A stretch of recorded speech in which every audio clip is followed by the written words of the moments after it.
Hello and welcome back to the Doctor Who Marathon. I'm your host McEdam, and today we're going to be talking about the Series 6 story Night Terrors, written by Mark Gatiss and is directed by Richard Clarke, who actually makes his final story in directing duties. He had previously directed stories such as Gridlock, The Lazarus Experiment, and of course the fantastic The Doctor's Wife. All three stories that are, in my opinion, really good, and one of the main standouts, one of the main features that makes those stories so good is the directing.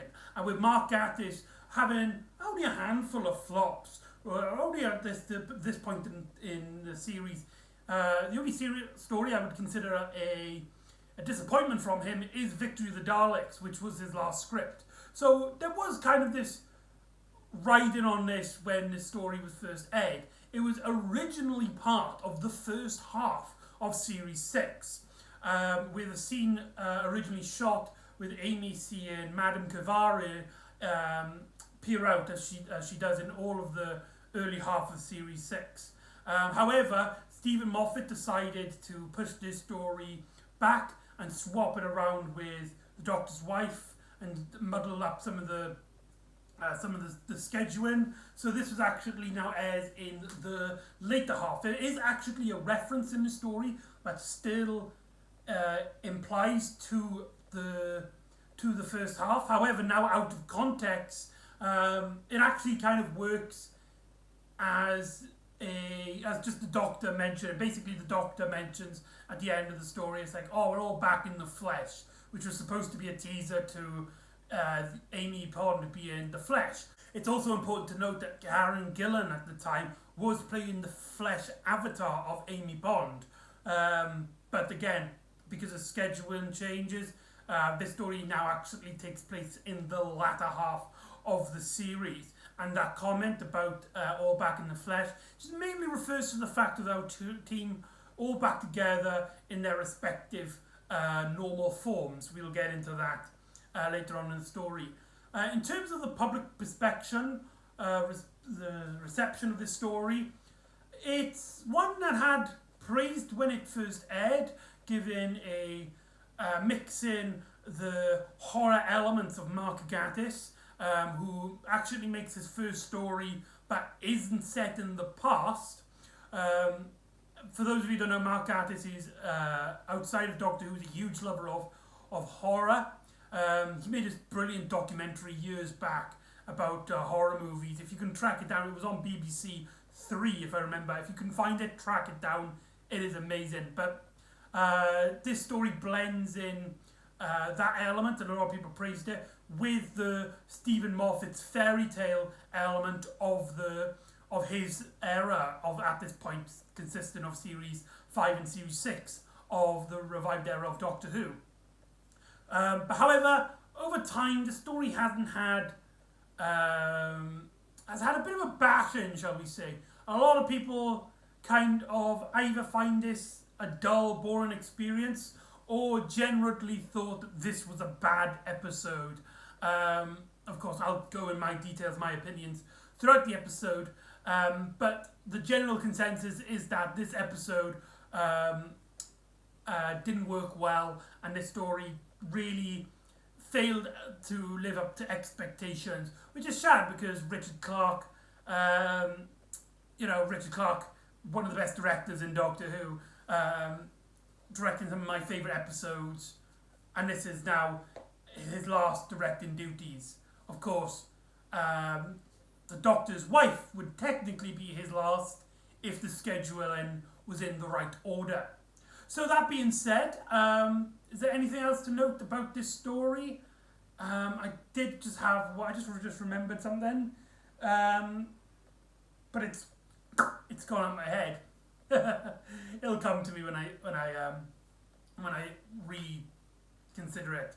The story starts off in a block of flats, specifically in one of the houses, one of the flats, where we see this family. We see a mum, a father, and a young boy, George, who he seems to be petrified of everything. He suffers from pansophobia, a fear of everything, including pants, I presume. That's a joke within the episode. And so he has these nervous tics. He's a very strange child, as the episode later explains. He's never cried in his life. He just kind of is really jumpy in a sense and is petrified of everything. Like people walking around his door, there's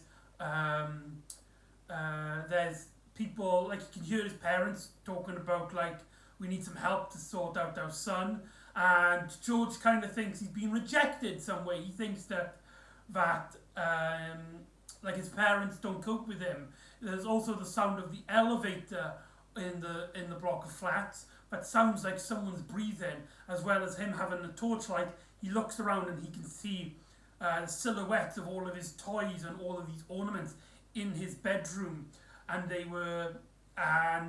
all come off as creepy shapes, to which he calls out to himself, "Please save me from the monsters," which seems to send off this strange signal of sorts, which goes straight into space and finds the Doctor, who gets a message on his psychic paper: "Please save me from the monsters," as the Doctor does something he hasn't done in a long time: make a house call.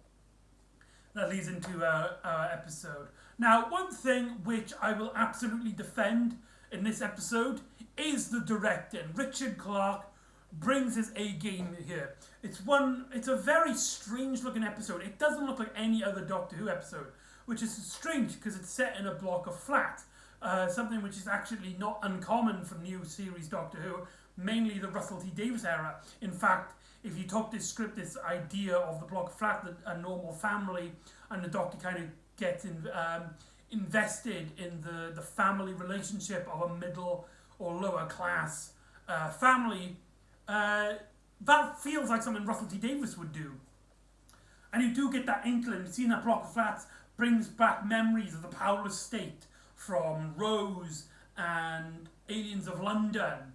That imagery. However, here we set it majority in a nighttime setting, but not just that. We have this green aura in terms of its visual style, and there's a lot of harsh lighting, and there's a lot of particular shadows and strong lights within the scene, which gives the Doctor in certain elements a really great presence. And it has this really strange. It mixes the EastEnder kind of drama look of the Russell T Davies era with the Matt Smith fairy tale element to a T. When Stephen Moffat was to take over Doctor Who, this was the visual look that I was kind of expecting, which didn't sort of happen.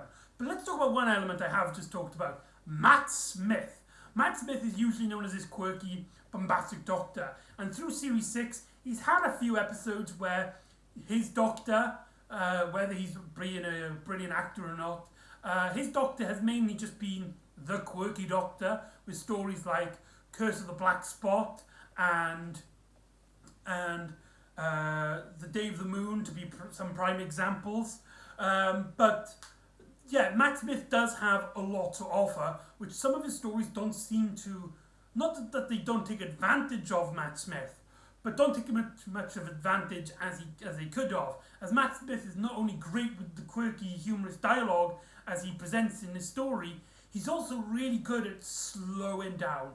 Just has this, again, bringing back to a Russell T Davies era style of storytelling. There's a lot of scenes in this story where, like the Ninth Doctor, some of the Doctor's greatest moments is just him silently looking at this family as he sees it develop, and he has this, the way he just looks at things reminds me a lot of how Christopher Eccleston was usually directed in Series 1.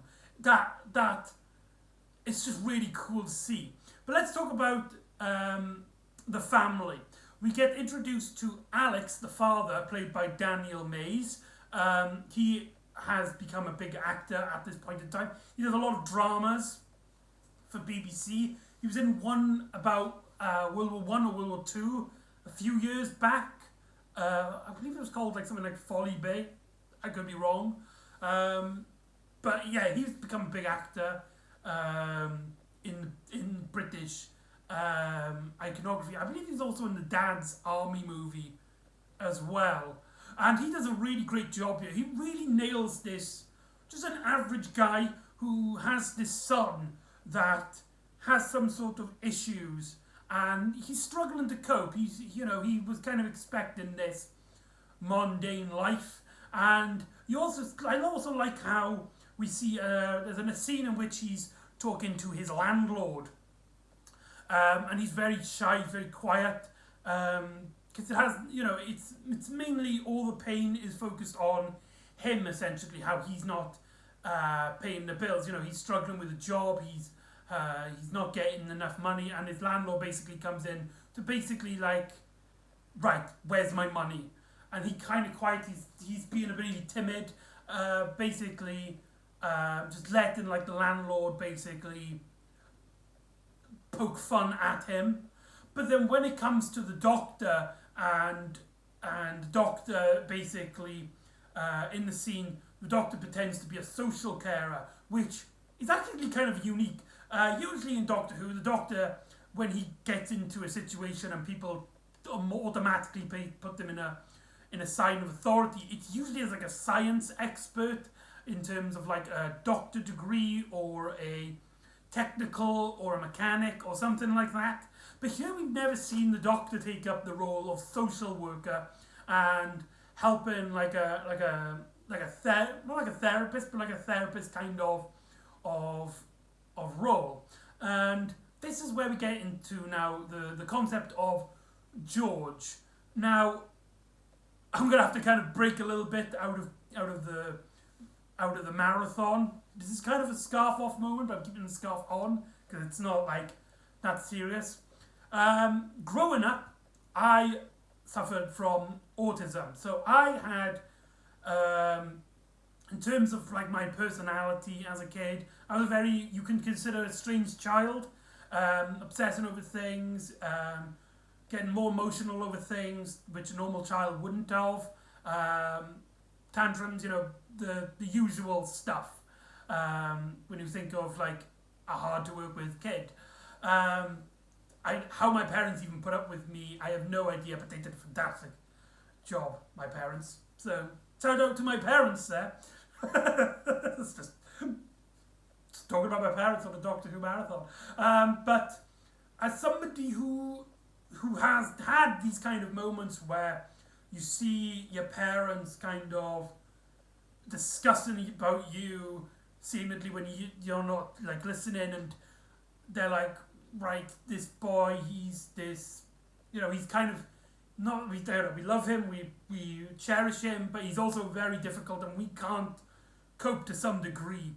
That is kind of relatable from my point of view. Also that scene where he's looking around his room and he's just kind of making himself petrified, and he turns his light on and you see these silhouettes. I think everyone can relate to that. That is such a great, powerful moment, and yeah, it's a really great creative endeavour, and I feel like this family bonding really makes up the first two halves of the story.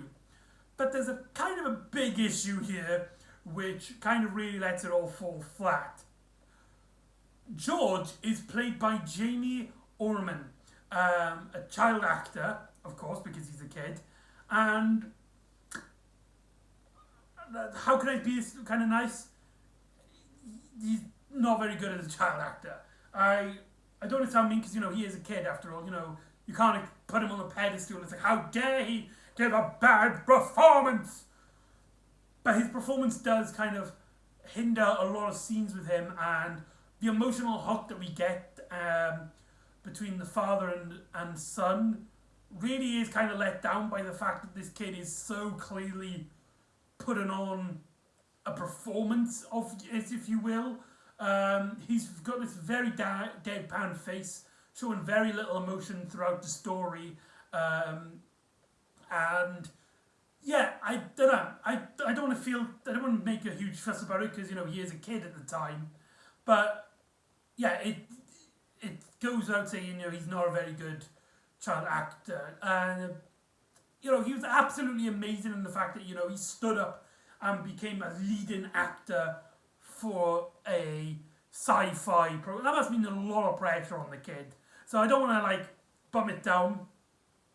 But yeah, you might have noticed as well, I haven't talked a lot about Amy and Rory in this story.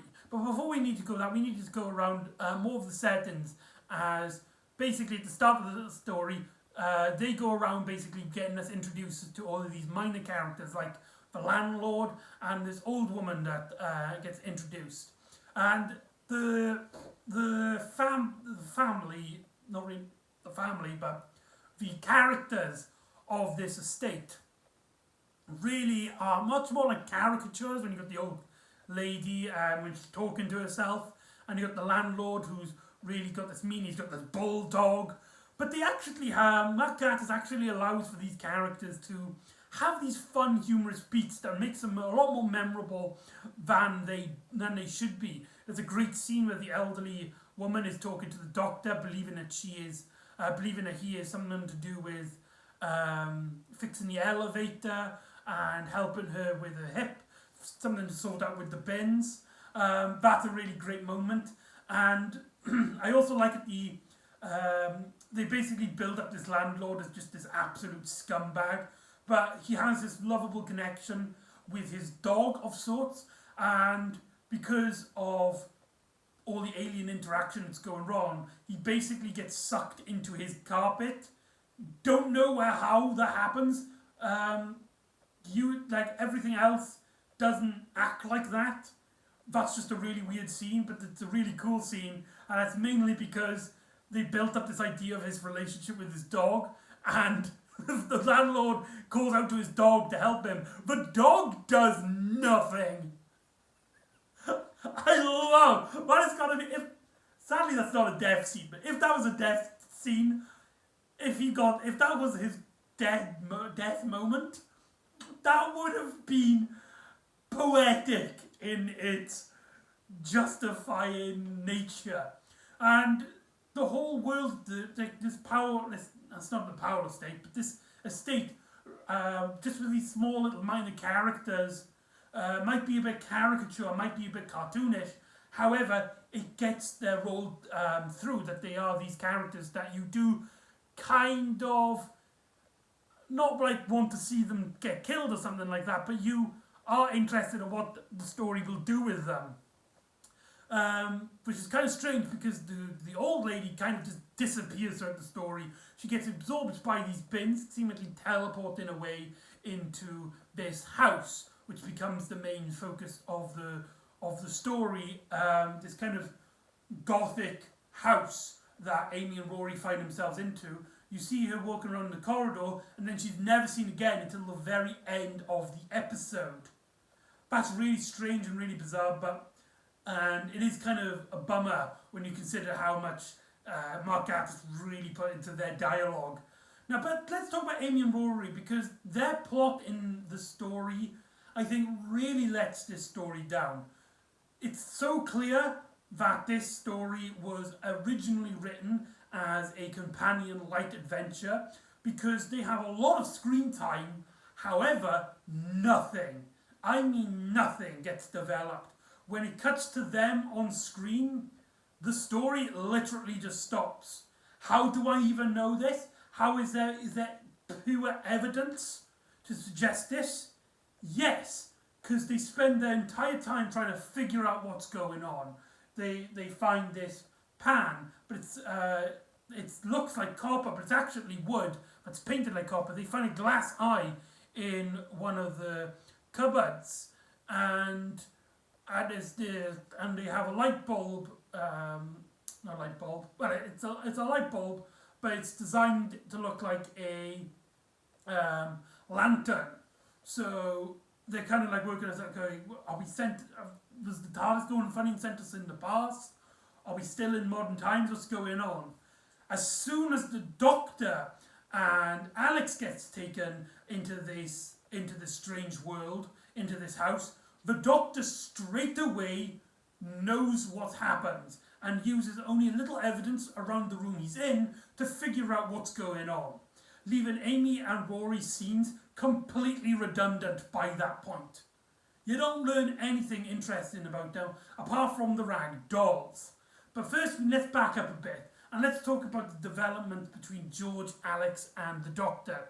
Because the Doctor comforts Alex and George, and actually lets George kind of comfort up a bit as he uses the sonic screwdriver to activate all the toys, and he kind of shows his Matt Smith's again bubbly moments to kind of keep the kid in this positive mood. And we basically learn that everything that George fears, everything that makes him upset, they lock it in the cupboard. And they have this ritual where they turn the lights on and off 5 times. And the Doctor, he's like, oh, it's just, what's wrong in this cupboard? There's nothing wrong with this cupboard. But then he scans it with his sonic screwdriver and realises that whatever is in it in terms of alien activity is off the charts. I love that scene where the Doctor is absolutely petrified. Matt Smith just really is just in absolute awe just how off the scale his sonic screwdriver is indicating. Only for then Alex to come back in the room and it's like, okay, we're going to open this cupboard. And the Doctor just runs to him like, no! Why not? Because the monsters in George's cupboard, they're real. Now, Alex May and Matt Smith really are a great double act in this story. Alex is essentially the companion of the story, and I feel like this story really lets them blend. One of the greatest scenes is them in the living room, and there's this great humorous moment which uses physical comedy, where the Doctor's deciding whether he should open the cupboard or not, and he's basically bouncing his emotions off Alex. The punchline is a bit obvious, but the delivery by Matt Smith and the reactions by Daniel Mays, worth it. Absolutely worth it. But we essentially learn, after the Doctor opens the cupboard, that nothing's there. There's only just a few items, a few clothing. One of the one that stands out is a doll's house. But there's nothing seemingly supernatural or extraterrestrial in there. And then the Doctor kind of clicks as he notices in some pictures earlier on that Alex's partner, Claire, there was photos of her as she's having George as a baby. However, only a few months prior in the photos, she's clearly not pregnant. What happened? To which Alex seems to just suddenly remember that Claire can't have kids. I think there are a lot of criticisms with this story about that twist, where it turns out that George is actually an alien entity that they're basically an alien race that find families that are missing something in a child, and they basically go in there, use a perception filter to alter their memories, and then grow up as the species that they are being risen by. So basically, this alien race as a fetus essentially came to this planet, saw Alex and Claire, seen that they want a child, and then developed a memory set so that it will then be risen as their baby. And I personally really like that idea. I think it's a really cool, strange twist. I don't think it was really... I think 2 things really set it off, though, and what I think makes it very poorly judged in the story, which I think justifies the criticism that a lot of people have. One, it was poorly set up. We only get a glance at the pictures, and we have such a weak understanding of what this book is that, like, it was just, from all we know, it's just photos of them. We don't see... It's not like a book dedicated to George. It's a book dedicated to like the entire family. So when the Doctor realizes like that's a photo of Claire only weeks or a few months prior, and she's clearly not pregnant, we as an audience kind of go, wait, what? Like, were we supposed to know that? But also as well, I think the weakest element of this is the delivery. I love Richard Clarke, I love Mark Gatiss, and I love the performances by Daniel May and Matt Smith. But that twist was so clearly missing the doom, doom, doom, doom, doom, doom, doom, doom, doom, doom, doom. We got that, you got that shouting, the building of shouting, and then it suddenly goes extremely quiet after the big twist revelation. I do like how the music just stops for a long period of time before the characters turn to George and ask him who he is. But the way the scene is shot, the way it's acted, felt really soap drama-y in a negative light. And I feel like that, most of all, is one of the bigger criticisms of this story. But anyway, George is now in the story not a human, and he has a psychic ability, a psychic connection that everything he fears goes into the cupboard. When he realizes that the Doctor is now terrified of him, he is essentially the monster, George, in the Doctor's eyes. From George's point of view, he decides to put his father and the Doctor in the cupboard, where they find themselves in this strange room, which turns out to be the doll's house. And that's where the setting is majority set. Now let's go back a little bit to Amy and Rory, because there is one element with their storyline that isn't actually purely filler, and that is essentially our main villains, the rag dolls.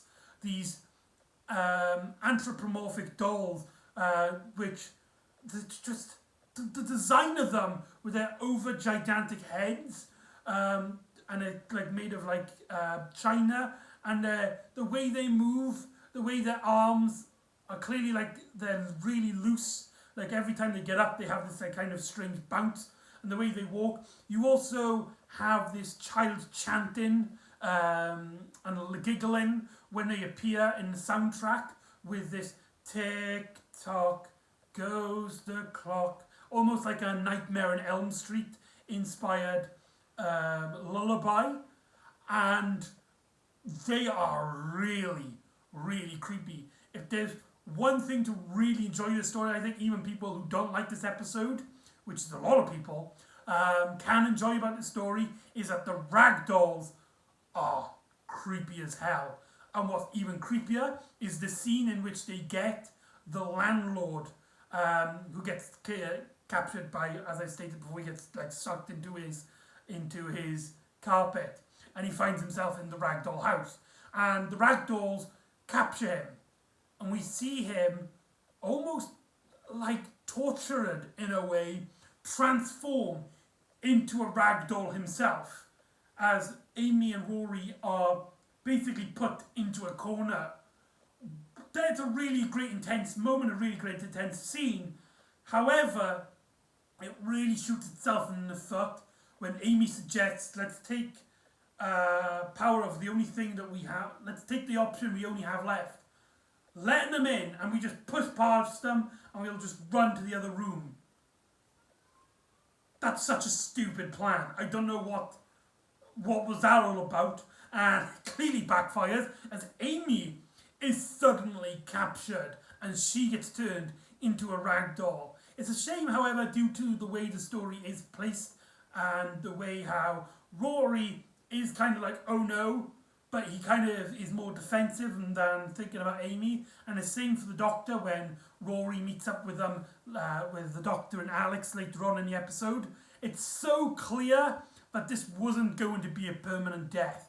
This was just a temporary death from Amy's point, which is a massive disappointment because we've already had Amy being captured, taken away at this point. And one of the recurring things, one of the things that really lets the Stephen Moffat era down is the constant murdering of his characters, of his main characters, which means that when they do die, when they do essentially die, that gravity just isn't there as it would have been none of these deaths occurred. They're constantly doing this, and it becomes less and less engaging the more he does it, in terms of his era of the show. So, yeah, Amy gets turned into a rag doll. That bit's kind of creepy. And they all get cornered into a room where the doctor kind of realizes, it's like, right, he's actually the psychic connection. Something kind of triggered him into this, into activating his powers beyond the normal human's development, using his alien DNA to use his psychic connections, and he's unaware he can do it. So the doctor calls out to him and encourages him to be strong and defend yourself against the monsters, which sends George into the dollhouse and stops the rag dolls for a moment, as all the rag dolls start then going around George as he's absolutely petrified. You see, this is the world of his nightmares, his greatest fears. One of his fears is presumably these rag dolls, and when he's in an environment that is designed to scare him from his own mind, they all go after him. And the doctor, he's trying to work together, he's trying to click together. He remembers then the first thing George says to him at the start of the episode, when the doctor announces that he is the doctor. Are you come to take me away? As the doctor kind of clicks, he thinks that you're rejecting him. He demands to Alex, he's like, right, you've got to make him feel like he's wanted, he's needed. This bit of dialogue really, I think, really hurts, where Alex is kind of, wait a moment, I don't know, he is kind of a hard kid to get along with. That seemed nowhere in the story. That kind of dilemma in the story felt really forced and really weakens the impact of the finale, of the final part of the story, as it feels like he just seems like he's just abandoned his son at that point. Like, I get the idea, like, you know, he's kind of seen now that his son is this alien entity that's taken over his life to some degree, but like, it's still his son from his point of view. It's still the same boy he's grown up with since George was born from his eyes. The fact that he was like, just consider, I was like, hold on, when the doctor was like, the man is like, go and tell your son he is wanted, he is loved. And he's like, I don't know. That really weakens the emotional impact of the story. But George calls out for Dad, which is the first time he calls Dad throughout the story, as Alex then starts running, pushing the ragdoll, seeming no care in the world of what's happening to him, which, though it's really cool from an audience perspective because we've seen what they do, Alex actually hasn't seen what the ragdolls do, which kind of puts this scene with a little bit more tension than it actually, I think, was intended, which is really cool, as he pushes the ragdolls away and he hugs his son, and his son gains full control of his abilities as he sends everybody back to where they come. The landlord finds himself woken up in his flat. The old lady finds herself in the bins early in the morning. And Amy and Rory find themselves in the elevator when they were taken, with Amy now completely back to normal. Where Claire comes back later on in the day. The doctor, George and Alex are laughing, giggling in the kitchen, and seemingly George is now a normal boy. Giggling, having fun, seemingly not scared of everything, seemingly cured overnight. We get this very great exchange between Alex and the doctor, where it's like, well, is that it? The doctor's like, oh, it should be fine, though I will pop back around puberty time, kind of teasing that a sequel was in design of this story, maybe. I'd love to see Mark Gatiss write a short story as a conclusion to this story where we see George as a teenager. I think that would be really interesting. And the doctor discusses to Amy and Rory. This is where we get the we're back in the flesh moment. The doctor then goes in the TARDIS. We hear that chant as the doctor is discussing these amazing things with Amy and Rory. That tick tock goes the clock, na na na na na na na, as the camera pans onto the TARDIS scanner, which which was established in Kill the Moon, which I don't think I talked about. The Doctor has used the information from the Tesselector to basically see what he's doing in like his date of death from their databases. There's like the Doctor, place of death, Utah, place of death, time of death, 2011. And that kind of gets teased throughout all of Series 6's second half. And I think it was kind of clear that like both sides of the story arc has the Doctor hiding information on his screen, which, for those of you who don't know, changing what's on a screen back in 2011 was really easy to do. So I imagine this story arc was developed in a way that stories could be matched around between the two different halves, and you could quickly edit them to change it from the Amy maybe not pregnancy to the Doctor knowing about his death clearly. I want to bring it up here, mainly because of two things. One, in this story, it actually really works that it brings up the story arc in this. It's only used right at the end, but it's used with that chanting in this story. And the story kind of has this theme about people's fears and hiding away your true self with George and his abilities. And so when it cuts to that, it's kind of like this eerie like omen that the Doctor's death is still still a fixed point in time and still is in his future. It's something that he can't face, he can't run away from it, he's going to have to face at one point. And that music where with the chanting then even mentions the Doctor's going to die. Brilliant. But again, in terms of the overall story arc, the fact that the idea that the Doctor learns about his death through Amy, when she believed that he was the Ganger Doctor, that's never mentioned. The Doctor seemingly learns about his death through the Tesselector. Huh. Well, that was strange. But anyway, that's the story for another time. So anyway, that's Night Terrors. Overall, the story does clearly have some issues. It really falls flat on the third half in the conclusion of the story, with a lot of elements really not working and leaving a majority of scenes prior to this as complete redundant, and it makes it a painful watching it a second time when you realise what's going on. You're realising that Amy and Rory are only there as filler for the Doctor and Alex moments. However, one thing I will say about the story, which I don't think I hear a lot of people talk about, is that when this story is strong, it is really strong, giving us a really unique visual story that kind of blends the two eras of Doctor Who at this point in time together in this neat package. And this dynamic between the Doctor and Alex really does work, and the creepy atmosphere in the doll's house with the rag dolls really does work. Also, Richard Clarke can do no wrong in terms of how he makes a story look. It is obvious that this man knows what he's doing, and it's a shame, it's an absolute shame that this was his last Doctor Who story. As far as we know, he might direct an episode later down the line. Who's to say? Fingers crossed.